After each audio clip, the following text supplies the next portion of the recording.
Fighter की कलाई नीचे होती थी उसका टाइम घटने लगता था और वो टाइम उसके ओपोनेंट के हाथ में ट्रांसफर होने लगता था। इस तरह इस टाइम फाइट में जीतने वाला व्यक्ति सारा समय ले जाता था और हारने वाले की मौत हो जाती थी। फोर्टिस ने हैमिल्टन को भी टाइम फाइट के लिए चैलेंज किया। इस पर हैमिल्टन ने फोर्टिस से कुछ समय की मोहलत मांगी और बाथरूम में आकर बेतहाशा उल्टियां करने लगा। हैमिल्टन को काफी चढ़ गई थी इसलिए उसका हारना तय था। विल भी उसी बाथरूम में छुपा हुआ था। मौका मिलते ही वो हैमिल्टन को लेकर बार से भाग निकला और उसे फोर्टिस से बचाकर एक सुरक्षित जगह पे ले आया। विल हैमिल्टन के पास इतना सारा समय देख समझ चुका था कि वो न्यू ग्रीनिच टाइम जोन से है। विल ने चिढ़कर हैमिल्टन से कहा, तुम जानबूझकर अपना समय बर्बाद क्यों कर रहे हो? इस पर हैमिल्टन मुस्कुराया और विल से पूछा, तुम्हारी उम्र कितनी है? विल ने बताया, 28 साल। हैमिल्टन ने कहा, मेरी उम्र 105 साल है और अब मैं जिंदगी से थक चुका हूँ और ऐसी जिंदगी का भी क्या मतलब जो गरीब मजबूर लोगों की मौत से मिली हो। ये सुनकर विल ने हैरानी से पूछा, आखिर तुम कहना क्या चाहते हो? इस पर हैमिल्टन ने कहा, लगता है तुम अब तक हकीकत से अनजान हो। क्या तुमने कभी सोचा है कि इस दुनिया में अलग अलग टाइम जोन्स क्यों बनाए गए हैं? आखिर क्यों तुम्हारे टाइम जोन गेटों में किसी भी वक्त चीजों के दाम और टैक्स बढ़ा दिए जाते हैं? दरअसल महंगाई जानबूझकर बढ़ा दी जाती है ताकि गरीब लोग मरते रहें और उनकी मौत का फायदा ग्रीनिच टाइम जोन के अमीर लोगों को होता रहे। असल में ये सारा सिस्टम उन्हीं का बनाया हुआ है। जरा सोचो, वहाँ ग्रीनिच टाइम जोन में लोगों के पास जीने के लिए लाखों साल है, लेकिन यहाँ गेटों में तुम लोग हर रोज जीने के लिए संघर्ष करते हो। ऐसा इसलिए है क्योंकि उन्होंने तुम्हें ये करने के लिए मजबूर किया है। वे लोग तुम लोगों को ज्यादा समय देना ही नहीं चाहते ताकि तुम लोग मजबूरी में उनके लिए काम करते रहो। और तो और महंगाई बढ़ाकर वे तुम्हें ज्यादा से ज्यादा समय खर्च करने पर मजबूर करते हैं ताकि तुम्हारे समय से वो अमर हो सके। उन्होंने अपनी जिंदगी का हर एक दिन गरीबों की मौत से इकट्ठा किया है। मुझे शर्म आती है कि मैं ऐसी जगह से आया हूँ। ये सब सुनकर विल को झटका लगा। हैमिल्टन ने विल से आगे पूछा, अगर तुम्हारे पास मेरे जितना समय होता तो तुम क्या करते? विल ने मुस्कुराकर कहा, मैं समय देखना छोड़ देता, लेकिन मैं समय को बर्बाद नहीं करता। इसके बाद विल ने हैमिल्टन से कहा, आज रात हमें यही रुकना होगा, सुबह तक खतरा टल जाएगा, तब तुम वापस अपने घर लौट जाना। इस तरह वो रात गुजर गई। अगली सुबह जब विल नींद से जागा तो देखा कि हैमिल्टन वहाँ से गायब था। तभी विल ने अपनी घड़ी में नजर डाली। विल की घड़ी में 116 साल ऐड हो चुके थे।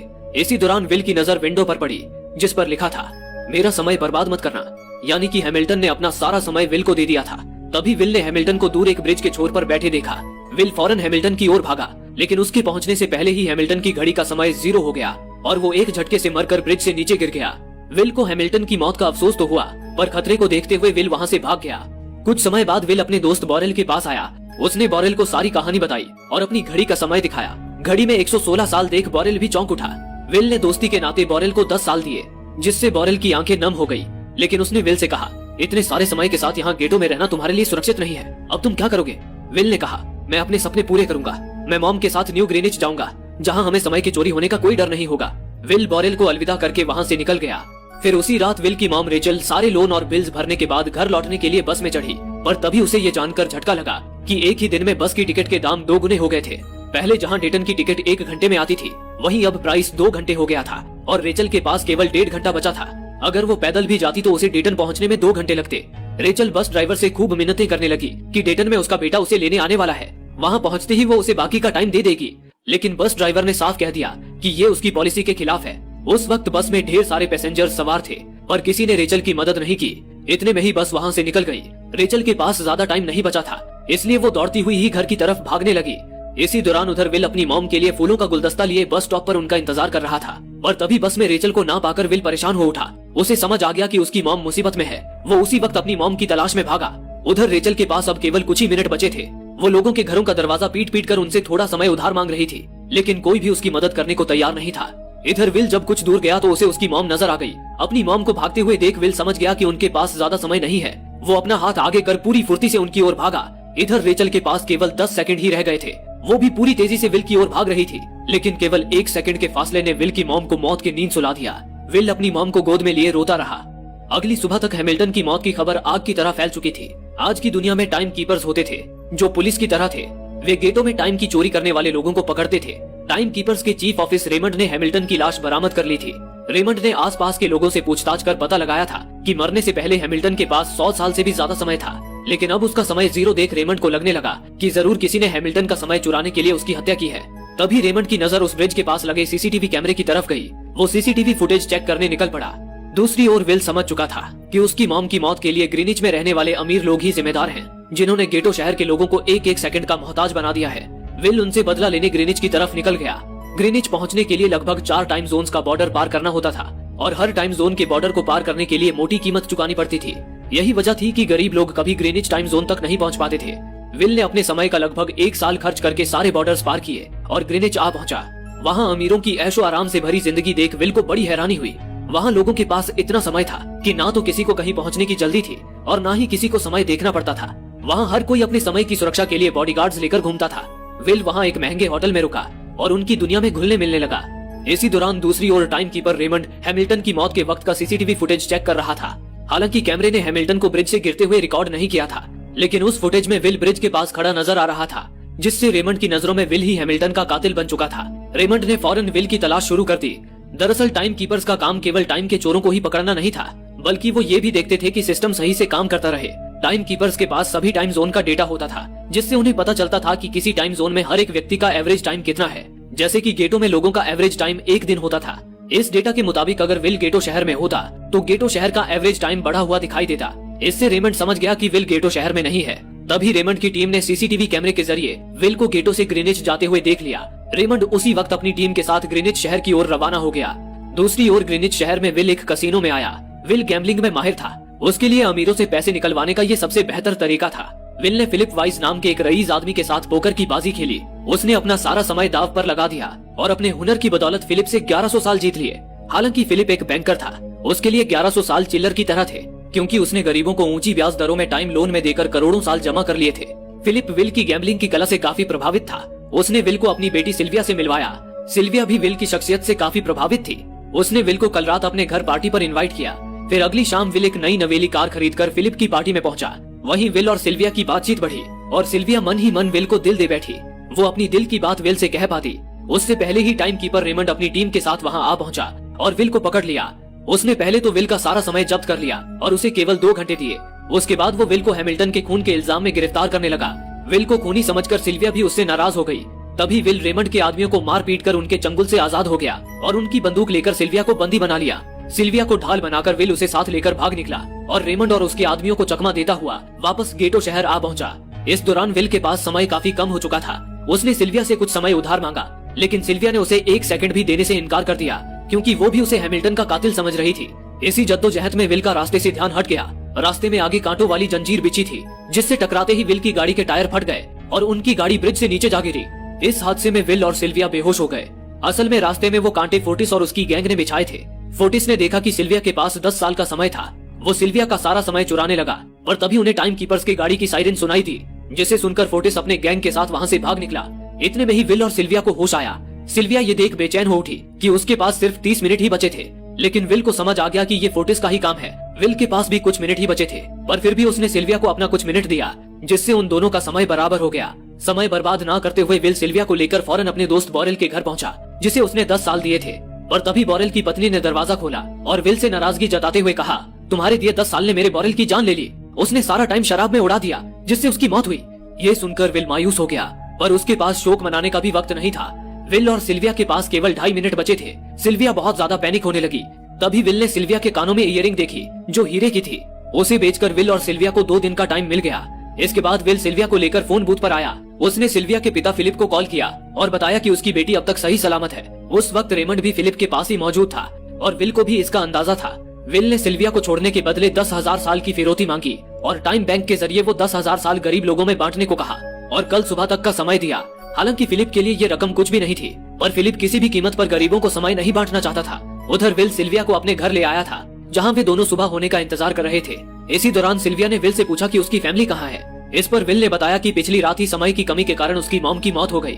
ये सुनकर सिल्विया को भी एहसास हुआ कि यहाँ गरीब लोग पल पल मौत के खौफ में जीते हैं। इस बात का एहसास होते ही सिल्विया को भी विल से हमदर्दी होने लगी।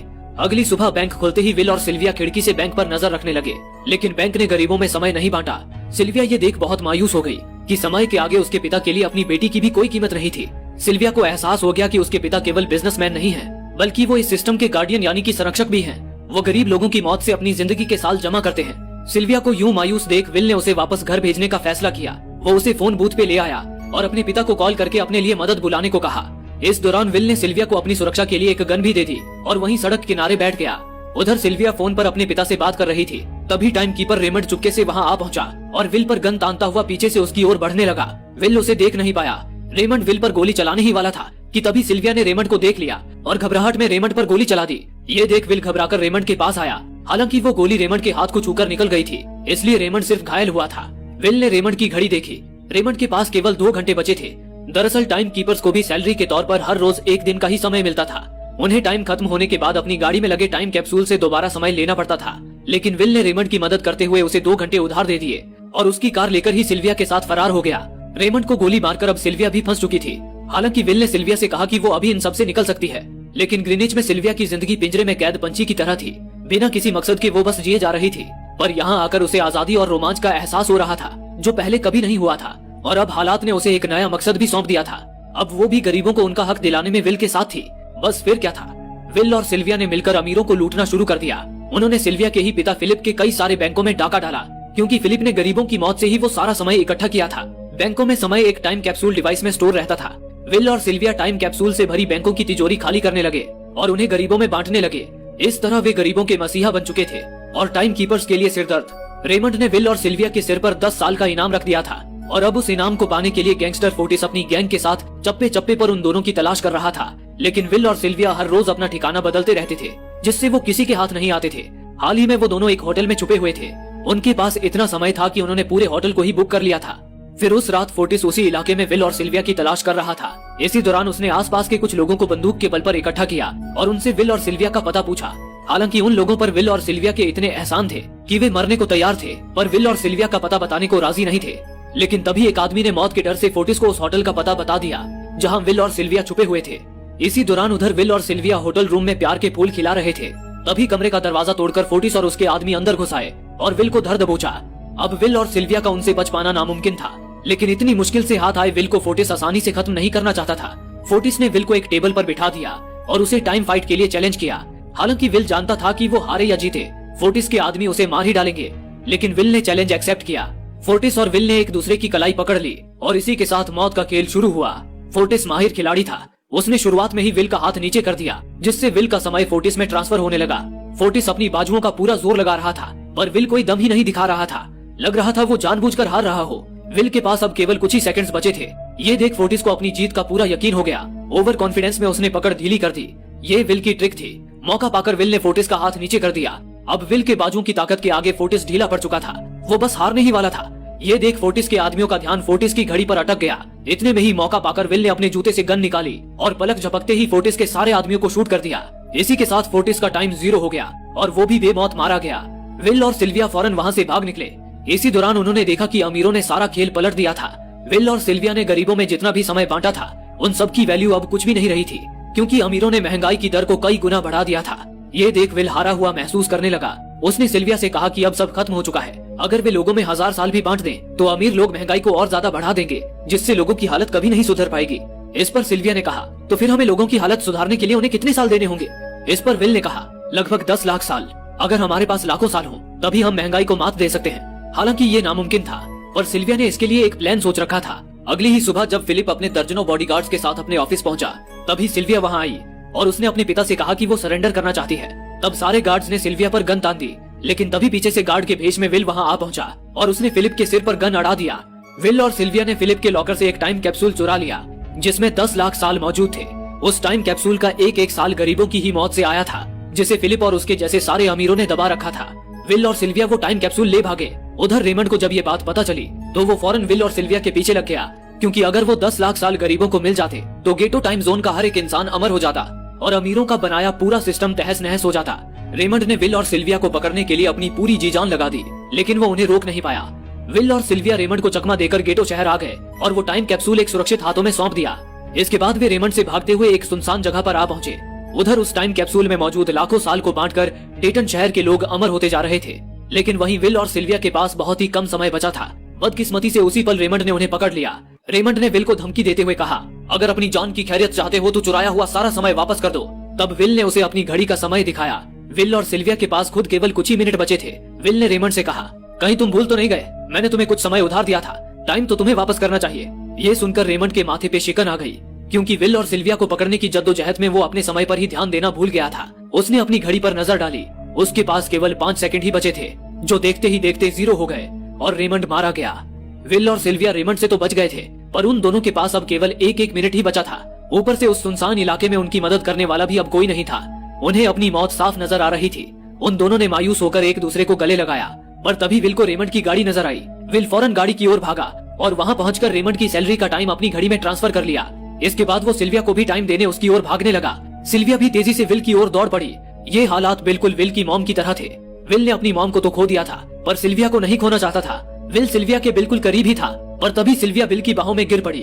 खुशकिस्मती से विल ने सही वक्त पर सिल्विया का हाथ थाम लिया था, जिससे उसकी जान बच गई।